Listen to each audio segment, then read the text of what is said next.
বাংলাদেশের স্বল্পোন্নত দেশের মর্যাদা থেকে উত্তরণের প্রক্রিয়াকে মসৃণ করতে পূর্ণ সহায়তা প্রদান করতে বিশ্ব বাণিজ্য সংস্থার প্রতি আহ্বান জানিয়েছেন অন্তর্বর্তী সরকারের প্রধান উপদেষ্টা অধ্যাপক মোহাম্মদ ইউনূস। মঙ্গলবার জাতিসংঘ সদর দপ্তরে ৮০তম জাতিসংঘ সাধারণ পরিষদের ফাঁকে ডব্লিউটিও মহাপরিচালক ডক্টর নগোজি ওকোনজো-ইওয়েলের সঙ্গে এক বৈঠকে তিনি এই আহ্বান জানান।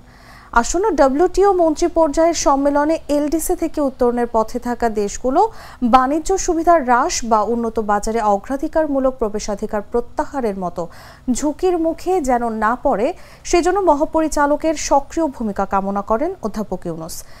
ডব্লিউটিও প্রধান এক্ষেত্রে সর্বাত্মক সহযোগিতার আশ্বাস দেন। বাংলাদেশের ২০২৬ সালের শেষ দিকে এলডিসি থেকে উত্তরণের কথা রয়েছে। বৈঠকে বৈশ্বিক বাণিজ্যে সুরক্ষা নীতি বৃদ্ধি, বিশ্বায়নের গতি মন্থর হওয়ার আশঙ্কা এবং বহুল প্রত্যাশিত ডব্লিউটিও সংস্কার নিয়েও আলোচনা হয়। বান্ডেল থাকলে প্রতি সেনমানিতে টাকা বাঁচবে।